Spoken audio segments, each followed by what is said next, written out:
അല്പസമയത്ത് ദൈവവചന ചിന്തയ്ക്കായി ശ്രദ്ധ അല്ലെങ്കിൽ പുതിയ നിയമ ഒരു ഭാഗത്തേക്ക് നോക്കുന്നത് ലൂക്കോസിന്റെ സുവിശേഷം 4-ാം അധ്യായം അതിന്റെ 25 മുതൽ 30 വരെയുള്ള വേദഭാഗങ്ങൾ നമുക്ക് ശബ്ദമേറ്റി വായിക്കാം. ലൂക്കോസിന്റെ സുവിശേഷം 4-ാം അധ്യായം 25 മുതൽ 30 വരെയുള്ള. ഏലിയാവിന്റെ കാലത്ത് ആകാശം 3 ആണ്ടും 6 മാസവും അടഞ്ഞിട്ട് ദേശത്തിന് മഹാക്ഷാമം ഉണ്ടായപ്പോൾ ഇസ്രായേൽ പല വിധവമാരുണ്ടായിരുന്നു എന്ന് ഞാൻ യാഥാർത്ഥ്യമായി നിങ്ങളോട് പറയുന്നു. എന്നാൽ സീദോനിലെ സാരത്തിൽ ഒരു വിധവയുടെ അടുക്കിലേക്കല്ലാതെ അവർ ആരുടെയും അടുക്കിലേക്ക് ഏലിയാവിനെ അയച്ചില്ല. അവണ്ണം എലീശ പ്രവാചകന്റെ കാലത്ത് ഇസ്രായേൽ പല കുഷ്ഠരോഗികൾ ഉണ്ടായിരുന്നു. സുറിയാക്കാരനായ നയമാനല്ലാതെ അവരാരും ശുദ്ധമായില്ല എന്നും അവൻ പറഞ്ഞു. പള്ളിയിലുള്ളവർ ഇത് കേട്ടിട്ട് എല്ലാവരും കോപം നിറഞ്ഞവരായി. പള്ളിയിലുള്ളവർ എല്ലാവരും ഇത് കേട്ടിട്ട് കോപം നിറഞ്ഞവരായി എഴുന്നേറ്റു. അവരെ പട്ടണത്തിന് പുറത്താക്കി അവരുടെ പട്ടണം പണിതിരുന്ന മലയുടെ വക്കോളം അവൻ എന്ത് ചെയ്തു? കൊണ്ടുപോയി തലകീഴായി തള്ളിയിടുവാൻ ശ്രമിച്ചു. അവനോ അവരുടെ നടുവിലൂടെ എന്ത് ചെയ്തു? കടന്നുപോയി. അല്ലേ? വാഴ്ത്തപ്പെട്ട കർത്താവ് അല്ലെ തന്നുള്ള പ്രവചന ഭാഗം യെശയ്യാവ് 61 വായിക്കുന്ന അല്ലെങ്കിൽ ആ പ്രവചന ഭാഗത്തിന്റെ നിവൃത്തികൾ യേശുവിന്റെ ജീവിതത്തിൽ എന്ത് ചെയ്യാം നടക്കുകയാണ്. അതാണ് ഈ ഭാഗം വായിച്ചു വരുന്നത്. അല്ലെങ്കിൽ അവിടെ വായിക്കുന്ന ദരിദ്രന്മാരോട് 14-ാം വാക്യങ്ങൾ വായിക്കുമ്പോൾ ദരിദ്രന്മാരുടെ സുവിശേഷം അറിയിപ്പാൻ കർത്താവിന്റെ ആത്മാവ് എന്റെ മേൽ ഇരിക്കുന്നുണ്ട്. അല്ലെങ്കിൽ അഭിഷേകം ചെയ്തിരിക്കാൻ ആത്മാവ് എന്റെ മേലുണ്ട്. ബദ്ധന്മാർക്ക് വിടുതലും കുരുടന്മാർക്ക് കാഴ്ചയും പ്രസംഗിപ്പാനും പീഡിതന്മാരെ വിടുവിപ്പാനും കർത്താവിന്റെ പ്രസാദ വർഷം പ്രസംഗിപ്പാനും എന്നെ അയച്ചിരിക്കുന്നു എന്ന് വായിച്ച ശേഷം യേശു തിരുവെഴുത്തുകളെ മടക്കി എന്ത് ചെയ്തു? അവരുടെ കൊടുത്തിട്ട് പറഞ്ഞു, ഇന്ന് ഈ തിരുവെഴുത്തിൽ എന്ത് ചെയ്തിരിക്കുന്നു? നിവർത്തി വന്നിരിക്കുന്നു.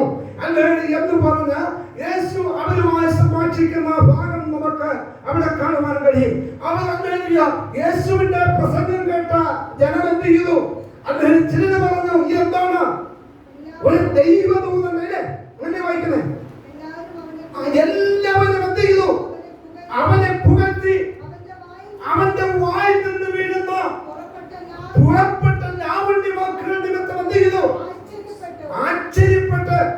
എന്നാൽ പറയും അപ്പോൾ തന്നെ ഇവൻ യോസഫിന്റെ മകനല്ലയോ? അല്ലേ? ഇതെല്ലാം കേൾക്കുമ്പോഴും അല്ലെങ്കിൽ യേശുവിന്റെ പ്രസംഗം കേട്ട ഒരു കൂട്ടം ജനം അല്ലെങ്കിൽ നാം അവസാനം വായിച്ചു നിർത്തിയത് അല്ലെങ്കിൽ ഇത് കേട്ട് ജനം എന്ത് ചെയ്തു? കോപം നിറഞ്ഞ. എന്തുകൊണ്ടാ ഈ ജനം ഇങ്ങനെ കോപം നിറയാൻ കാരണമായി തന്നത്? കോപം നിറയണമെങ്കിൽ എന്തെങ്കിലും യേശുവിന്റെ പ്രസംഗത്തിന് എന്ത് ചെയ്താണ്?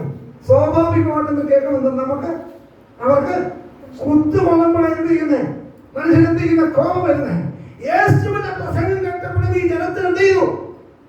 കുത്തുണ്ടായി. വിശ്വസിക്കാൻ കഴിയും? കുത്തുണ്ടായപ്പോഴാണ് എന്ത് ചെയ്ത്?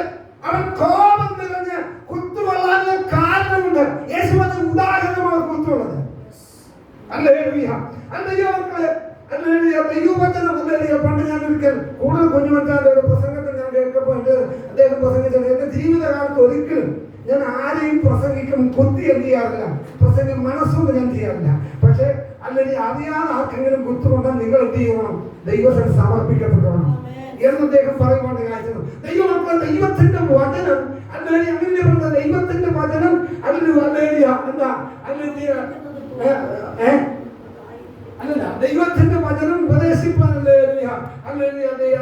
ദൈവത്തിന്റെ മനുഷ്യൻ സകല സൽപ്രവർത്തിക്കും വക പ്രാപിച്ചതായി തികഞ്ഞവനും ആകെയായി തികഞ്ഞവനും ഉപദേശത്തിനും ശാസനത്തിനും ഗുണീകരണത്തിനും നീതി അഭ്യസനത്തിനും എന്ത് ചെയ്യുന്നു?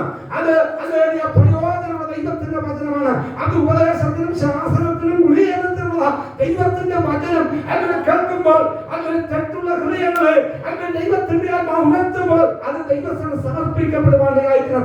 യേശു തന്റെ പ്രസംഗത്തിലും ഇവരുടെ പ്രസംഗിച്ചപ്പോൾ ഇവരുടെ ഹൃദയത്തിൽ കുത്തുകൊണ്ടിട്ടാണ് ഇവർ ചാടി എഴുന്നേറ്റ് കോപിഷ്ഠരായി എന്ത് ചെയ്തു? കോപം നിറഞ്ഞവരായി എഴുന്നേറ്റ് അവനെ പട്ടണത്തിന് പുറത്തുള്ളതായ പുറത്താക്കിയിട്ട് പട്ടണം പണിതിരിക്കുന്ന മലയുടെ വക്കോളം കൊണ്ടുപോയി അവനെ തള്ളിയിടുവാൻ, തലകീഴായി തള്ളിയിടുവാൻ. എന്നാൽ അവൻ ഒന്നും ഭവിക്കാതെ അവരുടെ ഇടയിലൂടെ എന്ത് ചെയ്തു? കാണുമെന്ന് അവൻ മഹാരാജാവാണ്, അവനെ ചെയ്യുവാൻ, അവനെ തൊടുവാൻ അല്ലെങ്കിൽ ഒരുത്തർക്കും സാധ്യമല്ല എന്ന് വെളിപ്പെടുത്തത്തക്ക നിലയിൽ ആ മഹാരാജാവ് അവന്റെ മുൻപിലൂടെ നടന്നുപോയി എന്ന് ദൈവത്തിന്റെ വചനം നമുക്ക് വ്യക്തമായി മനസ്സിലാക്കുവാൻ കഴിയുന്നു. അധികാരമുള്ളവനെ തൊടുവാൻ ആർക്കും കഴിയത്തില്ല എന്ന് ദൈവമക്കളെ നമ്മൾ മനസ്സിലാക്കുവാൻ കഴിയുന്നു. അവൻ സകലത്തിന്റെയും അധികാരിയായിരുന്നു.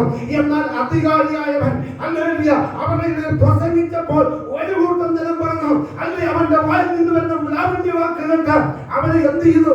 പുകഴ്ത്തുവാനായിരുന്നു. മറ്റൊരു കൂട്ടർ എന്ത് ചെയ്തു? ഇവൻ അല്ലേ യോസേഫിന്റെ മകൻ അല്ലയോ, ഇവൻ എവിടെ നിന്ന് ഈ ജ്ഞാനമെന്ന് ചോദിച്ച അവനെ അല്ലേലിയ സ്വന്തം പട്ടണത്തിലെ നസ്രയൻ എന്ന് പറഞ്ഞ നസ്രയത്തിന് ആളുകൾ എന്ത് ചെയ്തില്ല? അവന്റെ പ്രസംഗം അംഗീകരിപ്പാനായിട്ടില്ല. അതുകൊണ്ട് തന്നെ യേശുവിടെ പറയുന്ന ഒരു പ്രവാചകനും എന്നല്ല, സ്വന്തം പട്ടണത്തിൽ എന്നല്ല, ഒരു പ്രവാചകനും തന്റെ പിതൃനഗരത്തിൽ സമ്മതമല്ല എന്ന് ചെയ്തു. ഞാൻ സത്യമായിട്ട് നിങ്ങളോട് പറയുന്നു എന്ന് അവരോട് പറഞ്ഞിട്ട് അവരുടെ മനസ്സിരിപ്പ് കണ്ടിട്ട് യേശുവോട് പറയുന്ന രണ്ട് ഉദാഹരണമാണ് നമ്മുടെ വായ്പാട് കാഴ്ച. ശ്രദ്ധിക്കുക, ഈ ഉദാഹരണം ശരിക്കും ഇവരെ എന്ത് ചെയ്തു? ബുദ്ധിമുട്ട് കാഴ്ചമാണ്. അല്ല, ഇവിടെ യേശു പറഞ്ഞ ആദ്യത്തെ ഉദാഹരണം വായിച്ചേ. ഏലിയാവിന്റെ കാലത്ത് ആകാശം 3 ആണ്ടും 6 മാസവും എന്ത് ചെയ്തു? അടഞ്ഞിട്ട് ദേശത്തെങ്ങും മഹാക്ഷാമം ഉണ്ടായിട്ട് ഇസ്രായേലിൽ പല വിധവമാരുണ്ടായിട്ട് ഞാൻ യഥാർത്ഥമായി നിങ്ങളോട് പറയുന്നു, സ്ഥാനഭത്തിലെ ഒരു വിധവയല്ലാതെ ദൈവം മറ്റാരെയും എന്ത് ചെയ്തില്ല? അടുക്കളയൊക്കെ ദൈവം ഏലിയാവിനെ അയച്ചില്ല. ശ്രദ്ധിക്കണം എന്ന് പറഞ്ഞാൽ അല്ലെ സ്ഥാനം ഇതാണ്. അല്ലെങ്കിൽ ഇസ്രായേൽ ദൈവത്തിന്റെ ജനമാണ്, ദൈവം തിരഞ്ഞെടുത്ത ദൈവത്തിന്റെ സ്വന്തം ജനമാണ്. അല്ലെങ്കിൽ ദൈവത്തിന്റെ അഭിഷക്തനായ ഏലിയാവും ഏലീശയും ദൈവം ശക്തമായി ഉപയോഗിച്ച ദൈവത്തിന്റെ ദാസനാണ്. അല്ലെങ്കിൽ ഏലിയാവിന്റെ പ്രതിസന്ധികളുടെ നടുവിൽ, അല്ലെങ്കിൽ ഏലിയാവിന്റെ കഷ്ടതയുടെ നടുവിൽ, അല്ലെങ്കിൽ ഇസ്രായേലിൽ അനേക വിധവമാരുണ്ടായിട്ട്, അല്ലെങ്കിൽ ദൈവത്തിന്റെ ജനം തിരഞ്ഞെടുത്ത ദൈവജനത്തിന്റെ ഇടയിൽ അനേക വിധവമാരുണ്ടായിട്ട് അവരുടെ ഇടയിലേക്ക് ഞാൻ എന്ത് ചെയ്തില്ല? വേണമെങ്കിൽ എന്ത് ചെയ്യാം? ദൈവജനത്തിന്റെ ഇടയിൽപ്പെട്ട ഒരു വിധവയുടെ അടുക്കളയൊക്കെ എന്ത് ചെയ്യാമായിരുന്നു? ഏലിയാവിനെ അയക്കാതെ അല്ലെ സാലവേത്തില ഒരു ജാതീയ സ്ത്രീയുടെ അടുക്കലേക്ക് എന്ത് ചെയ്തു? യഹോവയായ ദൈവം എന്റെ ദാസനായ ഏലിയാവിനെ അയച്ചു. ഹല്ലേലൂയ. പറയുകയാണ് അല്ലെങ്കിൽ സൂര്യക്കാരിയായ നയമാന്റെ കാര്യം പറഞ്ഞിട്ട്, ഹല്ലേലൂയ, ദൈവമക്കളെ നയമാന്റെ കാര്യം ചിന്തിച്ചപ്പോഴാണ് ഈ ചിന്ത എന്റെ ഹൃദയത്തിലേക്ക് കടന്നു വന്നത്. അല്ലെങ്കിൽ നയമാന്റെ അടുക്കൽ അല്ലെങ്കിൽ കുഷ്ഠരോഗിയായ നയമാൻ, ഹല്ലേലൂയ, അവിടെ ഭാഗം വായിക്കാമോ?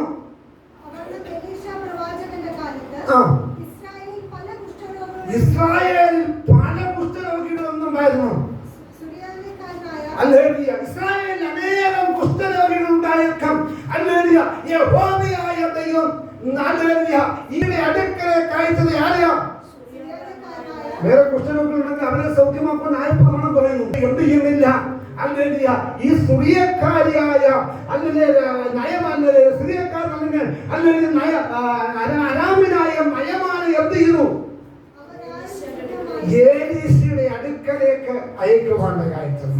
ഹല്ലേലൂയ. ശ്രദ്ധിക്കണേ, ഇന്ന് പല ദൈവമക്കളെ, ഹല്ലേലൂയ, അനേകം കുഷ്ഠരോഗികൾ ഉണ്ടായിട്ടും ഇതിന്റെ അർത്ഥം ഹല്ലേലൂയ ദൈവമക്കളെ ഹല്ലേലൂയ ശരിക്കും ഇസ്രായേൽ ജനത്തിന് മനസ്സിലാക്കി ഹല്ലേലൂയ ദൈവത്തിന്റെ പ്രവൃത്തി വേണ്ടവന്റെ അടുക്കലേക്ക് ദൈവം തന്റെ ജനത്തെ ദൈവം അയക്കുവാനുള്ള കാര്യത്തിന് ഹല്ലേലൂയ വിമർശിക്കുന്നവരെ എതിർത്ത് നിൽക്കുന്നവന്റെ അടുക്കലല്ല ദൈവത്തിന്റെ പ്രവൃത്തി വെളിപ്പെടുന്നത് എന്ന് ദൈവത്തിന്റെ ആത്മാവ് അല്ലെങ്കിൽ അവരോട് വിളിച്ചു പറയുന്ന ആ സന്ദേശം കേട്ടപ്പോഴാണ് അത് ദൈവത്തിന്റെ പ്രവൃത്തിയെയും ദൈവിക വിടുതലുകളെയും പലപ്പോഴും ജീവിതത്തിൽ കണ്ടിട്ടും അറിഞ്ഞിട്ടും അല്ലെങ്കിൽ ദൈവത്തിൽ സമർപ്പിക്കാതെ അല്ലെങ്കിൽ എതിർത്ത് നിൽക്കുന്നവരോട് ദൈവത്തിന് പ്രവർത്തിക്കാൻ കഴിയത്തില്ല.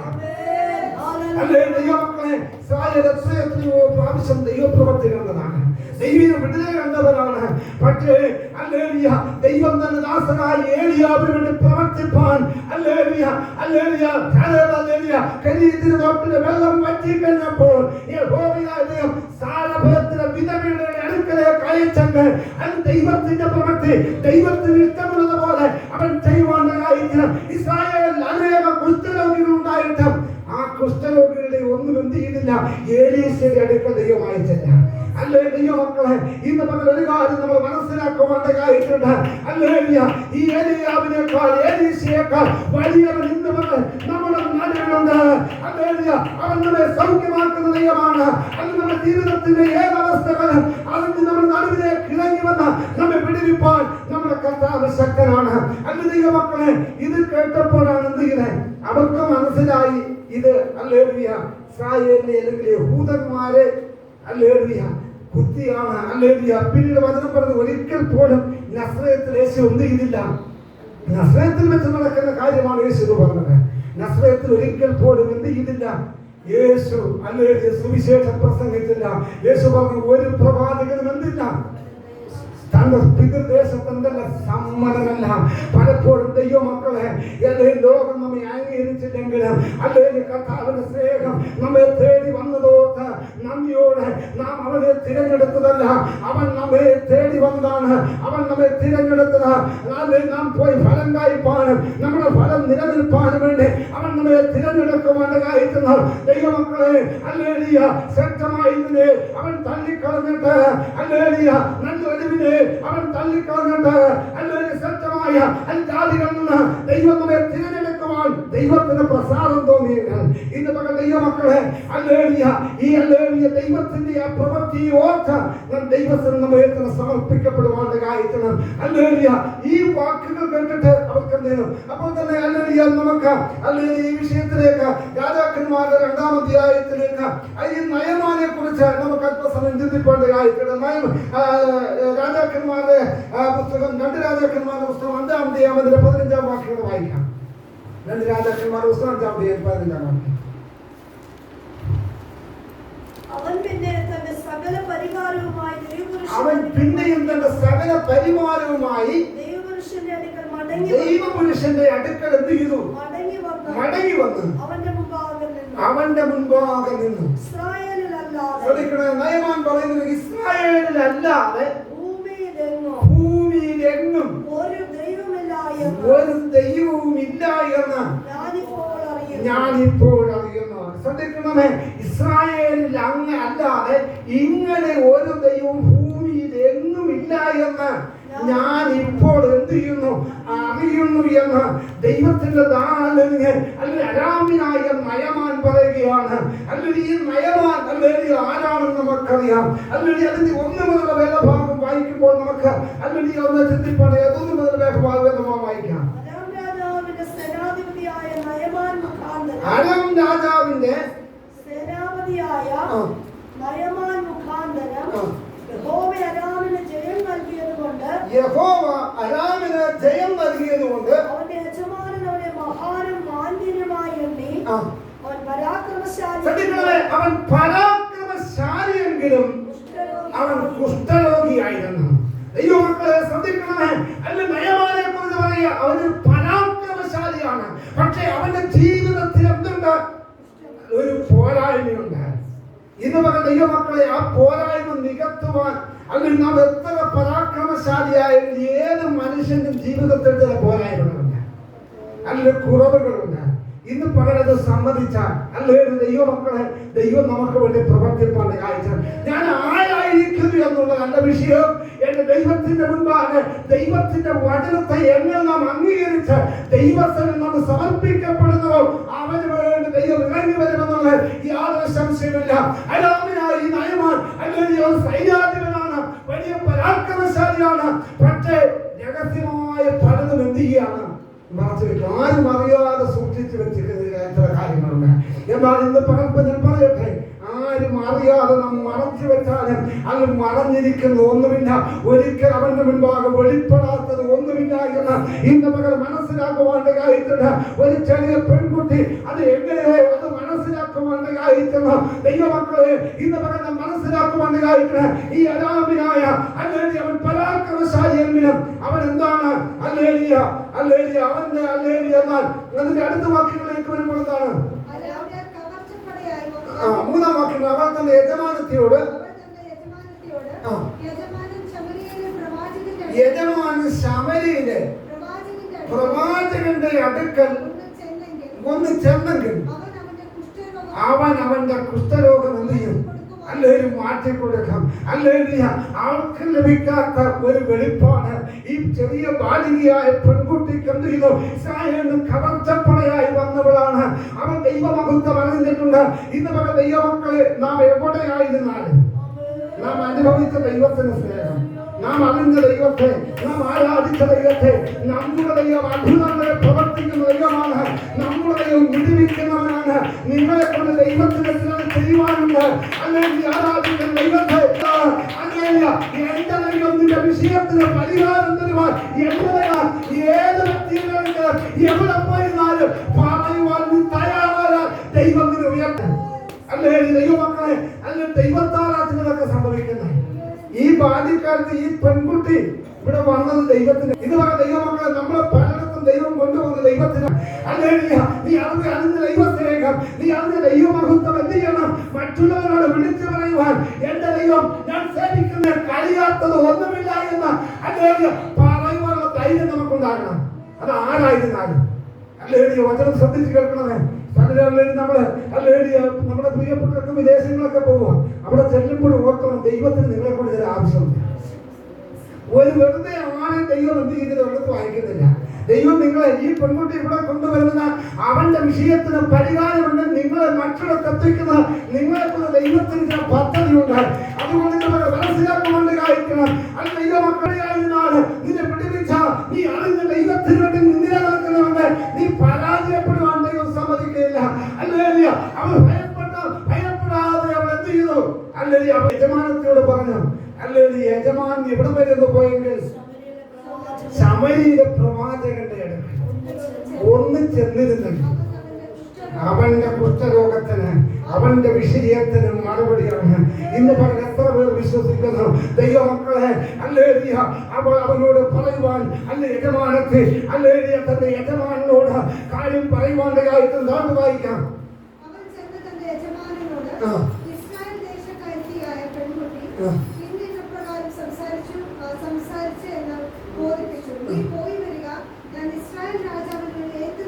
കാര്യമൊക്കെ രാജാവിനെ ധരിപ്പിച്ച് എന്ത് ചെയ്തു?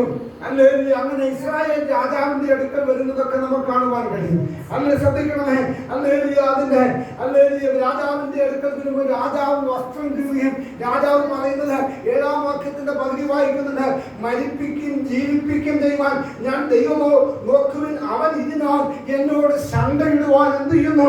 അവസരം നോക്കി എന്റെ അടുക്കൽ വഴക്കിന് വേണ്ടി വരികയാണെന്ന് അല്ലെങ്കിൽ ഇസ്രായേലിന്റെ രാജാവ് അല്ലെങ്കിൽ വാർത്തയുമായി ചെന്ന വ്യക്തിയോട് പറയുകയാണ്. ഇന്ന് പല ദൈവമക്കളെ നാം ചെല്ലേണ്ടത് യഥാർത്ഥ വ്യക്തിയുടെ അടുക്കലാണ്. ഇതിന്റെ വിഷയത്തിന് പരിഹാരം രാജാവിന്റെ മക്കളല്ല, അല്ല ഇസ്രായേലിന്റെ മഹാരാജാവിന്റെ അടുക്കൽ ചെല്ലണം. അല്ല ദൈവമക്കളെ ഇവിടെ ഏലിയാവിന്റെ പേര് എലീശയുടെ പേര് പറയുന്നെങ്കിൽ ദൈവമക്കളെ അല്ലെങ്കിൽ എലീശയേക്കാൾ വലിയവൻ ഇന്ന് പകൽ നമ്മോട് കൂടെ ഉണ്ടെന്ന് ഈ മനസ്സിലാക്കുവാനായിരിക്കണം. നീ എവിടെ പോയാലും ഏത് ദേശത്ത് பார்த்தாலும் ആ ദൈവത്തിന്റെ സാന്നിധ്യം നിന്നോട് കൂടെ ഉണ്ടെന്ന് ഇന്ന് പകൽ ദൈവമക്കളെ നാം മനസ്സിലാക്കുവാനായിട്ടുണ്ട്. ഏലിയാവിന്റെ അടുക്കൽ ചെല്ലുന്നതിന് പകരം ഈ വ്യക്തി രാജാവിന്റെ അടുക്കലാണ്. ദൈവമക്കളെ അതിലൊരു വഴിമാറി നാം ചെല്ലരുത്. വഴിമാറിപ്പോയ വലിയ അനർത്ഥങ്ങളും പ്രതിസന്ധികളും ജീവിതത്തിലുണ്ടാകും. നാം പോകേണ്ട വഴിയെ തന്നെ എന്ത് ചെയ്യണം? ദൈവത്തോട് ആലോചന ചോദിച്ച് ദൈവത്തോട് പ്രാർത്ഥിച്ച് നാം പോകേണ്ടുന്ന വഴി തന്നെ പോകുന്നവർക്ക് നടക്കേണ്ടുന്ന വഴിയിൽ തന്നെ നടന്നാൽ നിന്റെ വഴിയെ അല്ലെങ്കിൽ ഗമനത്തെയും ആഗമനത്തെയും സ്ഥിരമാക്കുന്ന ഒരു ദൈവമുണ്ടെന്ന് ഇന്ന് പല ദൈവമക്കളെ അല്ലെങ്കിൽ മനസ്സിലാക്കുവാനായിട്ടുണ്ട്. അത് ദൈവഹിതമായിരുന്നെങ്കിലും ദൈവമക്കളെ പുതിയ നിയമത്തിൽ ഒരു സംഭവം എന്റെ ജീവിതത്തിൽ എന്റെ മനസ്സിലേക്ക് ഓർമ്മയിൽ വരികയാണ്. അല്ലെങ്കിൽ നക്ഷത്രം ആട്ടിടയന്മാർക്ക് വഴികാട്ടിയായി മുന്നമേ യാത്ര ചെയ്യുന്നുണ്ടെങ്കിലും നക്ഷത്രം കണ്ടതുകൊണ്ട് അവർ അത്യന്തം സന്തോഷിച്ചുവെങ്കിലും അല്ലേലിയ നക്ഷത്രത്തിലുള്ള നോട്ടം മാറി അവർ രാജകൊട്ടാരത്തിലേക്ക് എന്ത് ചെയ്തു? സംഭവം അറിയാം. എന്താ യേശു കർത്താവിന്റെ തന്നെ ശ്രദ്ധിച്ചാലും കേൾക്കണതാ അല്ലേ? അല്ലേലിയ അത് ദൈവത്താൽ നടക്കേണ്ടതെങ്കിലും ഇത് നമ്മെ ദൈവത്തിന്റെ അമ്മ ഓർമ്മിപ്പിച്ചുകൊടുത്തത് നാം നോക്കേണ്ടവരെ നോക്കി എന്ത് ചെയ്യണം? യാത്ര ചെയ്യണം. അല്ലേലിയ വഴിതെറ്റി പോകരുത്. അല്ലേലിയ നക്ഷത്രം കണ്ടതുകൊണ്ട് സന്തോഷിച്ച നക്ഷത്രം അവർക്ക് മുന്നമേ അധിഗമിച്ചു കൊണ്ടിരുന്നു. എന്നാൽ അവർ നക്ഷത്രത്തിൽ നിന്നോട്ടം മാറി. അല്ലേലിയ ഹേരോദാവിന്റെ കൊട്ടാരം കണ്ട് അവിടേക്ക് കയറി അവിടെ ചെന്ന് ചോദിച്ചു, ഇസ്രായേലിന്റെ രാജാവായി പിറന്നവൻ എവിടെ? ഞങ്ങൾ അവന്റെ നക്ഷത്രം കിഴക്ക് കണ്ടു. രാജാവും ഞെട്ടി, ദേശവും ഞെട്ടിപ്പോയി. അല്ലേലിയ പറയേണ്ടത് എന്ത് ചെയ്യാവോ? അല്ലേലിയ പറയാവോ? ചെല്ലേണ്ടിടത്ത് നോക്കേണ്ടവരെ നോക്കിയ യാത്ര ചെയ്യാവോ? നിന്റെ യാത്ര അവങ്കിലേക്ക് തന്നെ ആയിരിക്കേണ്ടതായിട്ടെ. അവങ്കിലേക്ക് നോക്കിയവർ പ്രകാശനരായി അവരുടെ മുഖം ലജ്ജിച്ചു പോകുവാൻ എന്റെ കർത്താവ് സമ്മതിക്കുകയില്ല. അല്ലെ മക്കളെ, നമ്മുടെ ലക്ഷ്യം തോട്ടാതെ നാം സൂക്ഷിച്ച് യാത്ര ചെയ്യുന്നവന്ന് അല്ലെ മക്കളെ സംഭവിച്ചതെന്ന അല്ലെ രാജാവ് ഹെരോദാവ് അവനോട് എന്ത് ചെയ്ത് സൗമ്യമായൊക്കെ സംസാരിച്ചിട്ട് പറഞ്ഞു, ഞാനും വന്ന് നമസ്കരിക്കേണ്ടത് എന്ത് ചെയ്യണം? എന്നോട് വന്ന് ജനിച്ച കുട്ടിയെ കുറിച്ചുള്ള വിവരങ്ങളൊക്കെ എന്ത് ചെയ്യണം? അറിയിക്കണം. പക്ഷേ അവൻ അല്ലെങ്കിൽ ഒരു വലിയ കൂടെ പദ്ധതി എന്ത് ചെയ്യുന്നുണ്ട്? തയ്യാറാക്കുന്നുണ്ട്. വീണ്ടും അവർ നക്ഷത്രം നോക്കി യാത്ര ചെയ്ത ശിശുവിരിക്കുന്നിടത്ത് ചെന്നപ്പോൾ നക്ഷത്രം ചെന്നു നിന്നു. അവർ കരുതി യേശുവിനെ അല്ലെങ്കിൽ ശിശുവിനെ കണ്ടു. വീണ്ടും നമസ്കരിച്ച് അല്ലെങ്കിൽ പൊന്നോ മോരോ കുന്തിരിക്കാം അവനെ കാഴ്ചവെച്ച് അവനെ നമസ്കരിച്ച് അന്നേരമേ ഹോവയുടെ ദൂതൻ അവർക്ക് പ്രത്യക്ഷനായി. അവരോട് പറഞ്ഞു, ഹെരോദാവ് കുട്ടിക്ക് എന്ത് ചെയ്തു? ദോഷം നിരൂപിച്ചിരിക്കുകയാണ്. നിങ്ങൾ വന്ന വഴിയേ പോകരുത്. ഇന്ന് പകൽ മനസ്സിലാക്കുക, ദൈവം മറ്റൊരു വഴിയായി മടക്കി വിട്ടു. പക്ഷേ വഴി മാറി സഞ്ചരിച്ചതുകൊണ്ട് അനേക കുഞ്ഞുങ്ങൾ എന്ത് ചെയ്തിട്ട് വന്നു? കൊല്ലപ്പെടുന്നു. അതുകൊണ്ട് ഇന്ന് പകൽ ദൈവമക്കളെ നമ്മുടെ വഴി മാറുക. ഹല്ലേലൂയ. ദൈവമക്കളെ ഇവിടെ ഇതാ ഹല്ലേലൂയ നയമാൻ വഴിമാറി രാജാവിന്റെ അടുക്കൽ അല്ലെങ്കിൽ എലീശ പ്രവാചകന്റെ അടുക്കലാണ് രാജാവ് അവനെ അയച്ചത്. പക്ഷേ എലീശയുടെ അടുക്കൽ പോകാതെ രാജാവിന്റെ അടുക്കൽ നിന്നാണ് രാജാവും ഭയപ്പെട്ട് യുദ്ധത്തിന് വേണ്ട കാരണങ്ങൾ കണ്ടെത്തുകയാണ്. എന്ന നല്ല രാജാവ് ഹല്ലേലൂയ എലീശ വിളിച്ചു പറയുകയാണ്, ഹല്ലേലൂയ അവനെ എന്റെ അടുക്കൽ അയക്കാം. ഇസ്രായേലിൽ ഒരു രാജാവുണ്ടെന്ന് എന്ത് ചെയ്യും? അവൻ ഇന്ന് പറയാം. ഇസ്രായേലിൽ എന്തിന് ഒരു പ്രവാചകൻ, ഒരു ദൈവമുണ്ട്. അല്ലെങ്കിൽ നിന്റെ സകല വിഷയങ്ങൾക്ക് പരിഹാരം നൽകുവാൻ ഇസ്രായേലിൽ ഒരു ദൈവമുണ്ട്. ഇന്ന് പകരം എത്ര പേർ വിശ്വസിക്കുന്ന അല്ലെങ്കിൽ ഇസ്രായേലിനെ നാം സേവിക്കുന്ന നമ്മുടെ ദൈവം നമുക്ക് വേണ്ടി പ്രവർത്തിപ്പാൻ ശക്തനാണ്. ഏത് ദേശത്ത് നിന്നെ കൊണ്ടുപോയാലും നിനക്ക് വേണ്ടി പ്രവർത്തിപ്പാൻ ഇസ്രായേലിൽ ഒരു ദൈവമുണ്ടെന്ന് ദൈവമക്കളെ നാം വിശ്വസിപ്പണ്ട് കഴിഞ്ഞിട്ട് ഹല്ലേലൂയ അവനെ എലീശയുടെ അടുക്കലേക്ക് എന്ത് ചെയ്തു? ഈ നയമാനെ കൊണ്ടുവരുവാണ് കാര്യത്തിന്. നയമാൻ അവിടെ ചിന്തിച്ചതെന്താണെന്ന് അറിയാമോ? ഈ എലീശയോട് വന്ന അത് നയമാൻ വെല്ലുവിളിയില്ല. ആരാ? അരാമ്യ രാജാവിന്റെ സൈന്യാധിപനും ഹല്ലേലൂയ സ്ഥാനമാനങ്ങളും അതിന്റെ എല്ലാം ഇടുക്കമുള്ളവനാണ്, കഴിവുള്ളവനാണ്. പക്ഷേ അകത്തൊളിഞ്ഞിരിക്കുന്നവൻ എന്ത് ചെയ്യുന്നില്ല? ഹല്ലേലൂയ സമ്മതിക്കുന്നില്ല. ഹല്ലേലൂയ ഈ നയമാൻ ഹല്ലേലൂയ വന്നപ്പോൾ എലീശ ഒരു ശങ്കയും കൂടാതെ വിളിച്ചു പറഞ്ഞു, പോയി എന്ത് ചെയ്യണം? യോർദാനിൽ എന്ത് ചെയ്യണം? 7 പ്രാവശ്യം നീ മുങ്ങണം. ഹല്ലേലൂയ ഒന്നുപോലും കുറയ്ക്കാൻ എന്തില്ല? പാടില്ല. 7 പ്രാവശ്യം മുങ്ങണം. ഹല്ലേലൂയ ശ്രദ്ധിക്കണമേ. അവിടെ വേറെ ഭാഗവും ഹല്ലേലൂയ നമുക്ക്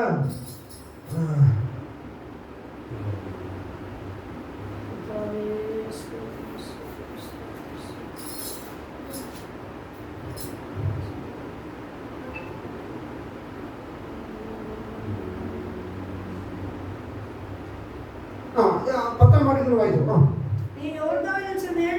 നീ യോർദാനിൽ ചെന്ന് 7 പ്രാവശ്യം കുളിക്കുക. അപ്പോൾ നിന്റെ ദേഹം മുമ്പലത്തെ പോലെ ആയി. ശ്രദ്ധിക്കുന്ന നേരത്തെ ഇനി അസുഖമില്ലായിരുന്നു. അങ്ങനെ പറഞ്ഞു. എന്താ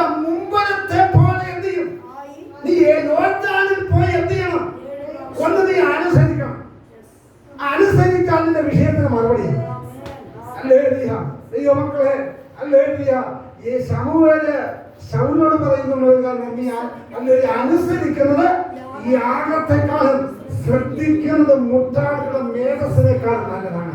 ഹല്ലേലൂയ, അനുസരിക്കുന്നവൻ ദൈവത്തിന്, ഹല്ലേലൂയ, നിന്റെ പഠിപ്പമോ നിന്റെ ശ്രദ്ധയോ നിന്റെ വിദ്യാഭ്യാസമോ നിന്റെ കഴിവോ ഒന്നും ദൈവത്തിന് വേണ്ട.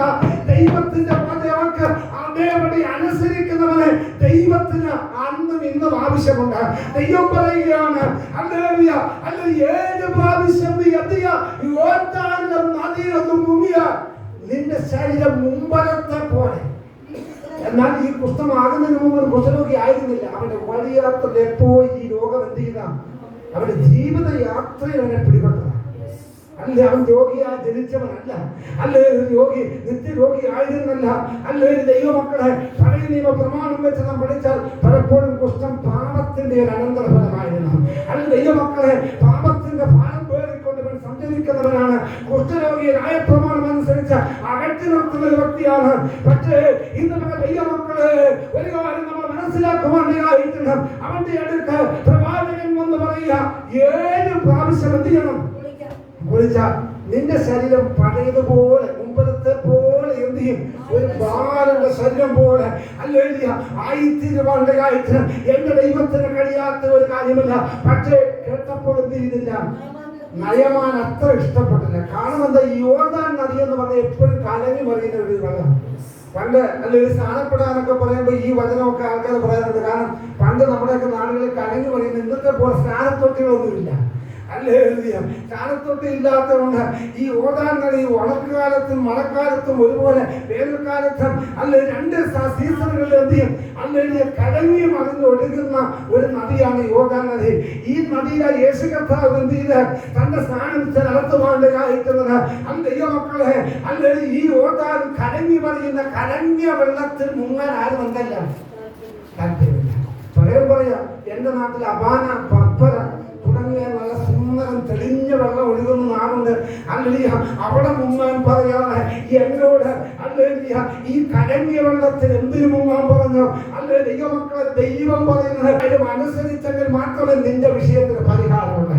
അല്ലേ, എന്നാൽ അല്ലെ ദൈവമക്കളെ, അവൻ അല്ലെങ്കിൽ വൈരാഗ്യബുദ്ധിയോടെ പിണങ്ങി പ്രവാചകനോട് അല്ലെങ്കിൽ മത്സരിച്ച് അവൻ മടങ്ങിപ്പോകുവാൻ മടങ്ങി ചെന്നപ്പോൾ ഈ പെൺകുട്ടി എന്ത് ചെയ്തു? ആ ഭൃത്യന്മാർ അവനോട് പറയാം, പിതാവേ, വലിയൊരു കാര്യം. അവൻ പോയത് തന്നെ 6000 ശേക്കൽ വെള്ളി, 10 താലന്ത് പൊന്നും. പൊന്നിനായിരുന്നു വിലക്കും വെള്ളിക്ക് വിലക്കൂടുമായിരുന്നു. അല്ലേ, 6000 ശേക്കൽ എന്തുണ്ട്? പൊന്നും, 10 താലന്ത് വെള്ളി, 10 കൂട്ടം വസ്ത്രങ്ങളോടെ. ഇത് നല്ല വലിയ വിലയേറിയ. അല്ലേ, ഇതെല്ലാം കൊടുക്കാനായിട്ട് വേണ്ടിയാണ് അല്ലെങ്കിൽ പ്രവാചകൻ രാജാവ് തന്നത്. പക്ഷെ ഇതൊന്നും ഈ വാക്ക് കേട്ടപ്പോൾ അല്ലെങ്കിൽ ഒന്നും കൊടുക്കാറില്ല. ആൾ തിരിച്ചു പോയപ്പോഴാണ് അല്ലെങ്കിൽ ഭക്തനോട് പറഞ്ഞ യജമാനെ, പ്രവാചകൻ ഒരു ചെറിയ കാര്യം, വലിയൊരു കാര്യം നിന്നോട് പറഞ്ഞിരുന്നെങ്കിൽ നീ എന്ത് അത് ചെയ്യുമായിരുന്നു. ഒരു നിസ്സാര കാര്യമില്ല ചെയ്ത. പലപ്പോഴും നിസ്സാര കാര്യങ്ങൾ അനുസരിപ്പാൻ പറഞ്ഞിട്ട് ബുദ്ധിമുട്ടാണ്. സ്ഥാനം അല്ലെങ്കിൽ ഒന്ന് ചെയ്യാൻ പറഞ്ഞ എത്ര ബുദ്ധിമുട്ടാണ്. മാസത്തിന് പിടിക്കാത്ത മാക്സിമം എന്ത് ചെയ്യും? ദൈവത്തിന്റെ വചനത്തിന്റെ ഉപദേശമാണ്, സത്യമാണ്. അല്ലെങ്കിൽ രക്ഷിക്കണം, മാനസാന്തരപ്പെടണം, സ്ഥാനപ്പെടണം എന്നൊക്കെ പറഞ്ഞാൽ ഇത് അംഗീകരിക്കാൻ പലർക്കും മനസ്സില്ല. അല്ലെങ്കിൽ അതിനോട് സാധ്യം പിടിച്ച മത്സരം ആഭിചാരം പോലെയും സാധ്യം വിദ്യാഭൂതികളും ദൈവത്തിന്റെ വചനം പറയുന്നു. ദൈവമക്കളെ, അല്ലെങ്കിൽ കർത്താവിന്റെ കൽപ്പന അനുസരിക്കുന്നതിനും വചനം നിവർത്തിക്കുന്നതിനും അല്ലെങ്കിൽ നാം സാധ്യവും അല്ലെങ്കിൽ മത്സര ബുദ്ധി ഉപേക്ഷിച്ച് കർത്താവിന്റെ കൽപ്പന അനുസരിക്കുന്നവർക്ക് അത് നമുക്ക് അനുഗ്രഹമായി തീരുമാനം. അല്ലെങ്കിൽ ഭൃത്യന്മാരോട് പറഞ്ഞു, യജമാനെ ഒരു വലിയ കാര്യം പറഞ്ഞു, നിസ്സാരം എന്ന് പറഞ്ഞു. അങ്ങനെ ഏതായാലും യജമാനന്റെ ദൈവമക്കളെ നമ്മെ തിരുത്തുന്ന ചിലരുണ്ട്. അതാണ് നമ്മൾ മനസ്സിലാക്കുന്നത്. നമ്മുടെ ജീവിത യാത്രയിൽ നമ്മൾ എത്ര വലിയവരുമായിക്കൊണ്ട് അല്ലെങ്കിൽ വൃത്തിയായി ചില നമ്മുടെ ദൈവം അത് അംഗീകരിക്കണം. പറഞ്ഞത് നമ്മൾ മനസ്സിലാക്കാൻ വേണ്ടിയാണ്. അത് ഞാനായാലും നിങ്ങളായാലും ഏത് വ്യക്തിയായാലും ഒരു കുട്ടി ബാലനായാലും എഴുന്നേറ്റ് നമ്മോട് അല്ലെങ്കിൽ ഇതാണ് ശരി, അത് തിരുത്തണമെന്ന് പറഞ്ഞാൽ അംഗീകരിക്കാമെങ്കിൽ അതെന്താണ്? നമ്മുടെ ജീവിതത്തിൽ അനുഗ്രഹമാണ്. രാജാവാണെന്ന് പറഞ്ഞിട്ടുണ്ടെങ്കിൽ അല്ലെങ്കിൽ അരാമിനെ വലിയ ആളാണെന്ന് പറഞ്ഞ് എന്ത് ചെയ്തില്ല, പറഞ്ഞ ഭൃത്യനോട് കോപിപ്പാൻ തയ്യാറായില്ല. അല്ലെങ്കിൽ ശാന്തമായി ഭൃത്യൻ പറഞ്ഞു കൊടുത്തത് എന്ത് ചെയ്തു? നമ്മുടെ ജീവിതയാത്ര നാം മനസ്സിലാക്കേണ്ട ഒരു സത്യമാണ്. ദൈവമക്കളെ, ജീവിതയാത്ര നമ്മെ തിരുത്തുവാൻ ദൈവം ചിലരെ നമ്മുടെ അടുക്കൽ കൊണ്ടുവരും. ദൈവത്താൽ ദൈവം നമ്മുടെ അടുക്കൽ അയക്കുവാൻ അയച്ചു.